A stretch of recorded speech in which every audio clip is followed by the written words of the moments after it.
It was Freddie Pye, then the joint chairman of Stockport County, who in 1975 pulled off one of the signings of the season by persuading George Best to come out of retirement, having been given a free transfer from Manchester United. Pye was a man of vision and was determined to get Stockport County back to the top of the league. Best signed for County in November 1975 at the Belgrade Hotel. There's no question of me playing full time for them. I'm just doing them a favour and they're helping me out to get fit. But is there a question of you playing full-time league football again? Well, obviously the gesture that United have made in releasing me and making me a free agent, I've got to seriously consider it. Whether it's in this country or abroad, I've still got to decide. My main objective at the moment is just to get as fit as possible. So I'm doing it by fitting in as many games as possible. Stoke City have been mentioned. How do you feel about them? Well, obviously I'll listen to any offers. I mean, I think everyone knows I admire the sort of the style that Stoke play. But like I said, I'll listen to offers. But my main concern now is just to get as fit as possible.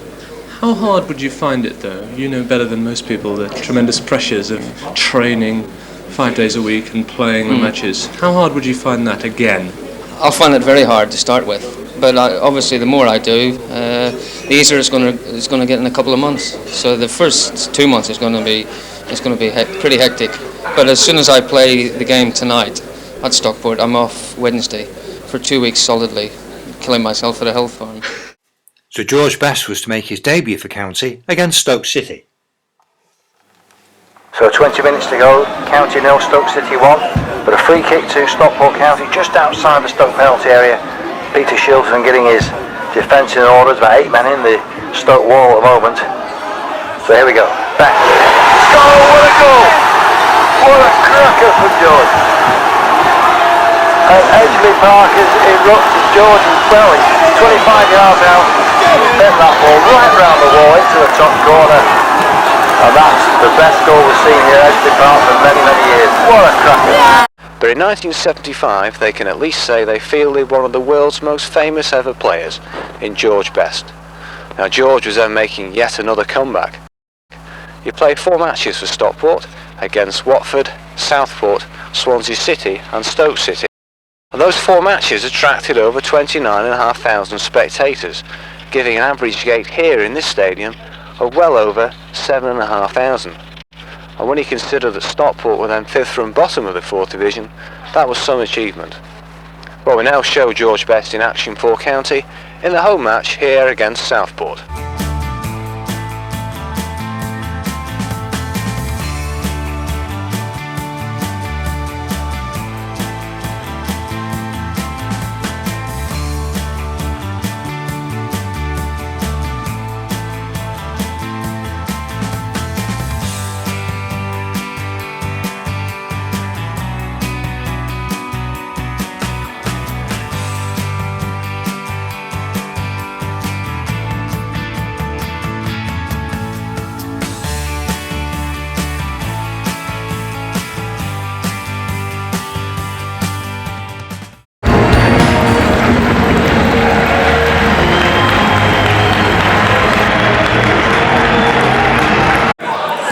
So George Best being given a floating midfield role by manager Roy Chapman today.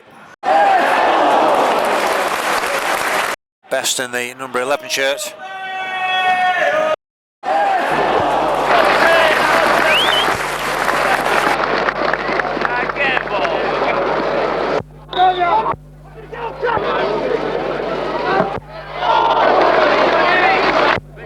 He'll be looking to link up with Steve Massey and Mick Hollis.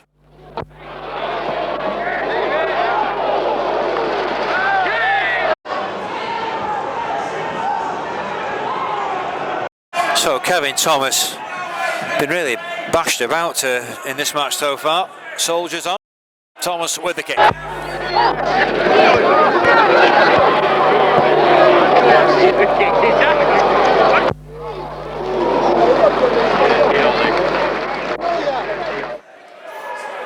Still 0-0 here at Edgley Park. Now Best to Bradley. Bradley out to Buckley. Oh, a lot of Stockport pressure in this first half on the Southport goal. Now Best coming from the left-hand side, switching wings today, Joe. Great chance there. There it is. Mick Hollis scores for Stockport County. It had to come. It's been counting against Kevin Thomas most of the morning. But really it was a half volley there by Mick Hollis, and he gets his 6th goal of the season. George Best just coming over to congratulate him.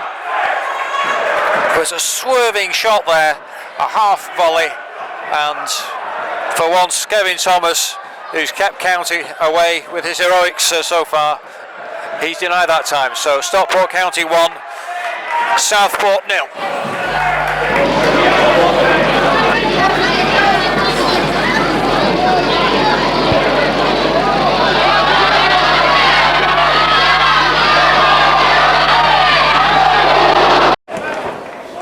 Well, terrific bit of play there by George.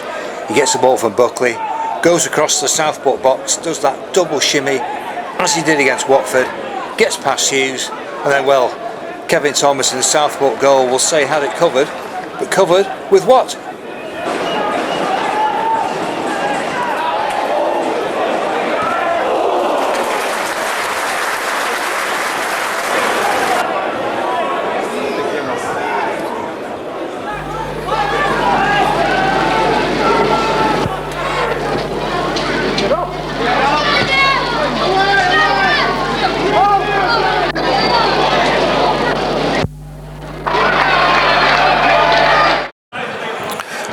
So free kick, George Best to take it. Can George Best score another goal? He scored 4 goals in 3 appearances, including that one against Stoke, of course, that free kick, and he'll fancy his chances today.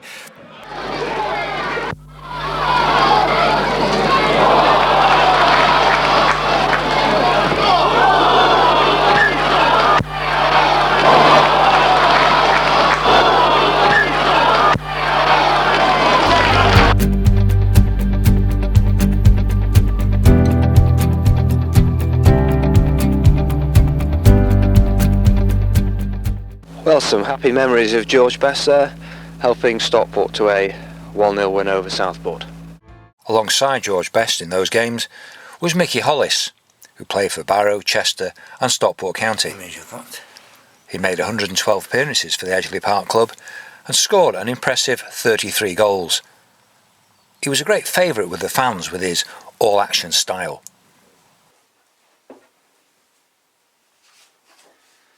I mean, how did you and your teammates feel? What was the reaction amongst your teammates that you suddenly realised George Best was going to be joining the Stockport County squad? It was quite unique in as much because and a treat really, because you're playing with a guy as like people say, well, you played with George Best, and yeah, and it was unique, and it was no bother. It was it's great. It's going to be encouraging for the side really. So. Yeah. How did he fit into the kind of dressing room atmosphere and everything for a 4th division club, wasn't he then? Well, yeah, he was very, very quiet. I stripped next to him actually, and he was very, very quiet. And we got chatting and general conversation, things like that. But he was a great bloke, no edge at all. All the I've often said this to people, that the blurb you get on about him was, in my opinion, all thrown up. Obviously he's enjoyed himself at times, so fine. Yeah. Also in the county team in those days was Steve Massey, locally born in Denton, and scored on his home debut. He made 101 appearances for the county and scored 20 goals. He remembers the games with George and Mike Summerby well. People said to me, who was the best player you played with? And I said, it's easy. And it was George Best. How many players can actually have said that? I had a long career as I was fortunate to have a lot of the career I did. He was my idol when I was growing up. Yeah. And I had to remember the George Best stylo boots I used to wear, and it was just to have him literally. I wore 11 and he wore 11 and I wore 10. Yeah. Next to him in the dressing room. Walked out with him on the pitch. Out in there, I've got a picture at home again, which is prized possession.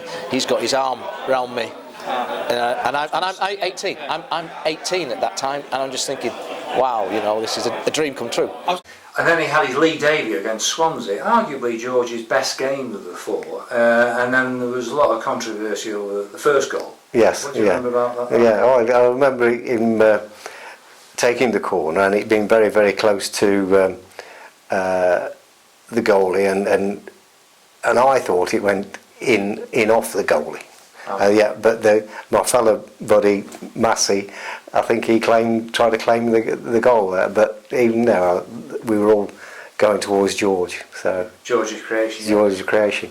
Yeah, the corner. It was a corner, and I remember because he knew he was always drill it in as an in-swinger as you could do, and my position was to be, and I thought if I can just get across the keeper, and he delivered it in perfectly where I thought it might have come, and I to this day, for me, I glanced it in. But it was, yeah, and everybody gave it to George as a fantastic in-swim, and you know the story is why it was his first game back at in pro football after he's gone AWOL from United, and of course it just fitted the story that he'd score on his debut. You know, so I've always said that to this day that it was credited to George Best, but I actually got the touch on it. Because of course, what I remember is that you went to the crowd to claim the goal. Yes. But all your teammates were mobbing George. I went there as usual, like, you know, exactly that, to think, yes, yeah. And I looked to go across to George Best himself, you know, for an assist, and everybody shot off to him, and it's like, I'm left on my own. And of course, I just think, just in the euphoria of him playing for county, and it's his first game and things, and it's an in-swing corner as well, you know. It just seemed to have stuck with George Best. Just, I mean, you could see he'd put a little bit of weight around the sort of tum area and things, and certainly he wasn't in any physical shape that he'd been used to seeing him in. But it was one of the things that people said to me, "Oh, what did he say to you? You know, what did he talk to you?" And I said, "Yeah." He said, "Yeah." And, it was not like during the game. It was actually, and I always tell this tale. And I picked up the ball, and he was wide on the touchline, about 20 yards away from me. I looked at it, and I just rolled it into him, maybe a yard in front of him. Expect him just to stride onto it from there. They rolled in, and he stood, and it went past, and he just turned to me, and he said, "To my feet, son, to my feet." I just said, "Yes, sir. Yes, sir." Yeah. You say all the little shimmies and dummies, and people were going, you know, like he's kippered them he's just shimmying, you know, and then he's gone the other way, and it was classic. Yeah, and he, you know, the boys, they say the guys, there's no edge to him at all, and it's brilliant, you know. He was taken on board, and they said, "Well, it looks like somebody coming on loan to you. You know, you just took him in your wings, sort of thing." And you say after the game he would take an extra bag home with him. George, when George turned up, he'd turn up with one carrier bag, and of the home games, reading to what he liked, he'd walk away with two. Yeah. Via Mr. Freddie. Via Mr. Pye. In that game, I mean, George was controlling the match at one stage, and then he scored this goal. Yes. You had a perfect view. What do you remember about that goal?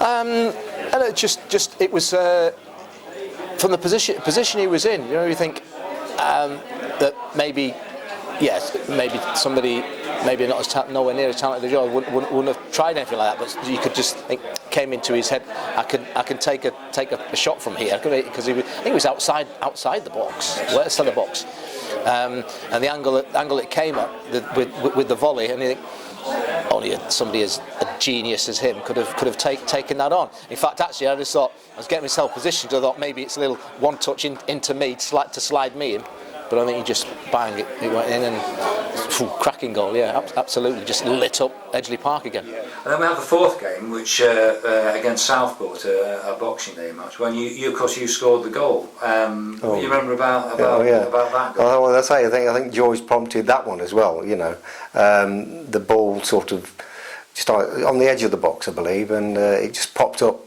and I just hit it on the half volley, and got it on film, and just went away from the keeper, and yeah, because that was my philosophy. If you got a chance at goal, I always go first, you know, so catch the goalie unaware, you know. Yeah. Unlike today, everybody's having to walk the things in, yeah.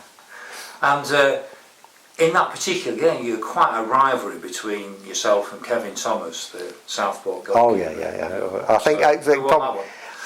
well, I think none of us really. It's just one of those things. I always gave the goalie a bit of a game where they just deemed that he can't be touched. I always give him a bit of a nudge, a barge, or whatever, just to keep him on the toes.